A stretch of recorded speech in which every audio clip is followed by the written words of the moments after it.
Hi friends, welcome. Bharathi Kannamma இன்னைக்கு எபிசோட்ல வந்த செம்ம இன்ட்ரெஸ்டிங்கான வீடியோ தான் பார்க்க போறோம். சௌந்தர்யா பாரதிட்ட என்ன காரணத்துக்காக நீ வெண்பாவை கல்யாணம் பண்றதுக்காக வந்த அப்படின்னு கேட்டுட்டே இருக்கிறாங்க. பாரதி பதில் எதுவுமே சொல்லாம அமைதியாவே இருக்கிறாரு. பாரதி கண்ணத்திலே ஓங்கி அரைஞ்சிடுறாங்க சௌந்தர்யா. சொல்ல போறியா இல்லையா அப்படின்னு சௌந்தர்யா கேக்குறாங்க. கண்ணம்மா சொல்றாங்க, உங்ககிட்ட தானே கேக்குறாங்க, உங்க பெத்த அம்மா தானே கேக்குறாங்க, நான் கேட்டதுக்கு தான் நீங்க பதில் சொல்லல, அவங்களுக்காவது பதில் சொல்லுங்க அப்படின்னு கண்ணம்மா சொல்றாங்க. பாரதி சொல்றாரு, நான் எதுக்காக இந்த விஷயம் செய்யறதுக்கு முடிவெடுத்தேன் அப்படின்றதுக்கு பின்னாடி ஒரு நியாயமான காரணம் இருக்கு அப்படின்னு சொல்றாரு. அப்படி என்னடா நியாயமான காரணம் இருக்கு சொல்லு அப்படின்னு சௌந்தர்யா கேக்குறாங்க. வெண்பா ஒரு இக்கட்டான சூழ்நிலையில இருந்தா அவளை காப்பாத்துறதுக்காக தான் நான் இந்த முடிவெடுத்தேன் அப்படின்னு பாரதி சொல்றாரு.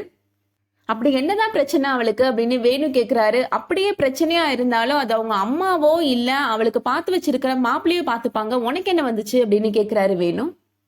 பாரதி சொல்றாரு, வெண்பா பிரெக்னண்டா இருக்கிறா அப்படின்னு சொல்றாரு.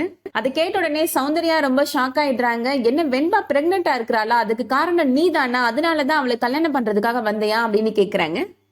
அதை கேட்ட உடனே அகிலன் ரொம்ப கோபப்படுறாரு. கண்ணம்மா அன்னைக்கு துரோகம் பண்றதுக்கு உனக்கு எப்படிடா மனசு வந்துச்சு அப்படின்னு பாரதி பார்த்து கேக்குறாரு. சௌந்தர்யா கேக்குறாங்க, பதில் சொல்லு பாரதி, வெண்பாவோட கர்ப்பத்துக்கு நீ தான் காரணமா அப்படின்னு கேக்குறாங்க. நான் காரணம் இல்லமா அப்படின்னு பாரதி சொல்றாரு. பாரதி சொல்றாரு, வெண்பா போன மாசம் ஏதோ ஒரு பார்ட்டிக்கு போயிருக்கிறா, அதுல மயக்க மருந்து கொடுத்து யாரோ அவளுக்கு எடுத்துட்டாங்க அப்படின்னு சொல்றாரு. அதனால வெண்பா வயிற்றுல ஒரு குழந்தை உருவாயிருச்சு அப்படின்னு சொல்றாரு. வெண்பாவை கெடுத்தவங்க யாருன்னே வெண்பாவுக்கு தெரியல, இருந்தாலும் அந்த குழந்தைய கலைக்கிறதுக்கு வெண்பாவுக்கு மனசு இல்லை அப்படின்னு பாரதி சொல்றாரு. அந்த குழந்தைக்கு ஒரு சமூக அந்தஸ்து வேணும் அப்படின்னு வெண்பா நினைச்சா, அதனாலதான் என்னைய தாலி கட்ட சொன்னா, தாலி கட்டி அந்த குழந்தைக்கு அப்பாவாக சொன்னா அப்படின்னு சொல்றாரு. என்னால முடியாது அப்படின்னு நான் மறுத்துட்டேன், இருந்தாலும் வெண்பா என்ன வற்புறுத்துனா அப்படின்னு பாரதி சொல்றாரு. ஒரு கட்டத்துல அவ சூசைட் அட்டெம்ப்ட்லாம் பண்ணிட்டா, என்ன கல்யாணம் பண்ணணும், இல்ல அப்படின்னா நான் மறுபடியும் சூசைட் பண்ணிப்பேன் அப்படின்னு என்ன மிரட்டுனா, எனக்கு வேற வழியே தெரியல, அதுக்காக தான் நான் இதுக்கு சம்மதிச்சேன் அப்படின்னு சொல்றாரு பாரதி. மத்தபடி நான் விருப்பப்பட்டுலாம் இந்த கல்யாணத்துக்கு சம்மதிக்கல, அவ குழந்தைக்கு ஒரு சமூக அந்தஸ்து வேணும்னு அவ என்கிட்ட கேட்டான், அதுக்காக தான் அப்படின்னு பாரதி சொல்றாரு. அதை கேட்ட உடனே கண்ணம்மாவுக்கு கோபம் வந்துருது. உனக்கு பிறந்த குழந்தைக்கே நீ அப்பாவா இருக்க மாட்டேன் அப்படின்னு சொல்லிட்டு எவனோ ஒருத்தனோட குழந்தைக்கு அப்பாவா இருக்கு சம்மதிச்சிருக்கிற அப்படின்னு கேக்குறாங்க. உனக்கெல்லாம் அசிங்கமாவே இல்லையா அப்படின்னு திட்டுறாங்க கண்ணம்மா. நான் கூட இவ்வளவு நேரமா வெண்பாதான் மிரட்டி இவரை தாலி கட்டுறதுக்கு சம்மதிக்க வச்சிருக்கிறான்னு நினைச்சேன் அப்படின்னு கண்ணம்மா சொல்றாங்க. ஆனா இவராதான் போய் வலையில விழுந்திருக்கிறாரு அப்படின்னு கண்ணம்மா சொல்றாங்க. சௌந்தர்யாட்ட சொல்றாங்க, உங்க புள்ள சாதாரண முட்டாள் கிடையாது, வட்டி கட்டின முட்டாள், இந்த மாதிரி ஒரு முட்டாளை நான் இந்த உலகத்துல பார்த்ததே கிடையாது அப்படின்னு கண்ணம்மா சொல்றாங்க. சௌந்தர்யா பாரதிட்ட கேக்குறாங்க, உன்னோட குழந்தைகளுக்கு அப்பாவா இருக்க முடியாத நீ அடுத்தவளோட குழந்தைக்கு எப்படிடா அப்பாவா இருக்க முடிவெடுத்த அப்படின்னு கேக்குறாங்க. ஷர்மிளா வெண்பாட்ட கேக்குறாங்க, யாரோ ஒருத்தனோட குழந்தைன்னு சொல்றாங்களே, அது யாரு வெண்பா அப்படின்னு கேக்குறாங்க. அது யாருன்னு வெண்பாவுக்கு தெரியாத ஆண்டி அப்படின்னு பாரதி சொல்லிட்டு இருக்கிறாரு.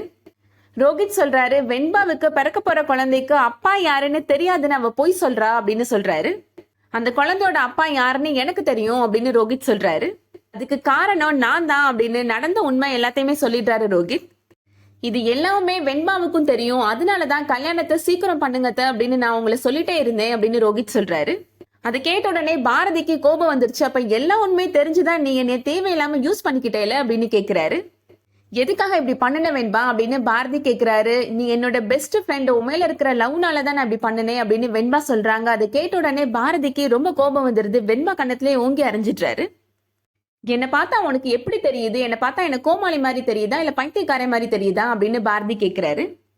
என்னோட பெஸ்ட் ஃப்ரெண்டு ஒரு இக்கட்டான சூழ்நிலையில இருக்கிறா அப்படின்னு நான் உனக்கு உதவி பண்ண வந்தா நீ என்ன நல்லா ஏமாத்திட்டேல அப்படின்னு சொல்லி பாரதி ரொம்ப கோபப்படுறாரு.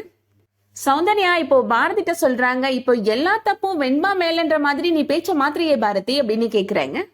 அவ கர்ப்பம்னே சொல்லட்டும், அந்த கர்ப்பத்துக்கு காரணம் யாருன்னு தெரியலன்னு உன்கிட்ட சொல்லட்டும், அந்த விஷயத்த பத்தி நீ எங்க கிட்ட தானே சொல்லியிருந்திருக்கணும் அப்படின்னு கேக்குறாங்க. அந்த குழந்தைக்கு அப்பா யாருன்னு தெரியலனா கூட ரோஹித் வெண்பா கழுத்துல கண்டிப்பா தாலி கட்டியிருப்பான் அப்படின்னு சொல்றாங்க சௌந்தர்யா. வெண்பா இந்த மாதிரி ஒரு சூழ்நிலையில இருக்கிறா, என்ன கல்யாணம் பண்ண சொல்றா அப்படின்ற விஷயத்த நீ எங்க கிட்டதான் வந்து சொல்லியிருந்திருக்கணும், இல்ல ஷர்மிளாட்ட சொல்லியிருந்திருக்கணும், நாங்க பேசி முடிவு எடுத்திருந்திருப்போம் அப்படின்னு சௌந்தர்யா சொல்றாங்க. வெண்பா அவ குழந்தைக்கு சமூக அந்தஸ்து வேணும்னு கேட்ட உடனே நீ ஓடி போய் தாலி கட்டுறதுக்கு எதுக்குடா போய் நின்ன, இதெல்லாம் ஒரு காரணம்னு சொல்ற, நான் அதை கேட்கணுமா அப்படின்னு சௌந்தர்யா கேக்குறாங்க. அதோட இன்னைக்கான எபிசோட் முடியுது. வெயிட் பண்ணி பார்க்கலாம் அடுத்து என்ன நடக்க போகுதுன்றத. இந்த வீடியோ உங்களுக்கு பிடிச்சிருந்துச்சுன்னா லைக் பண்ணிக்கோங்க. சீரியல் அப்டேட்ஸ்க்கு நம்ம சேனலை சப்ஸ்கிரைப் பண்ணிக்கோங்க. தேங்க்ஸ் ஃபார் வாட்சிங்.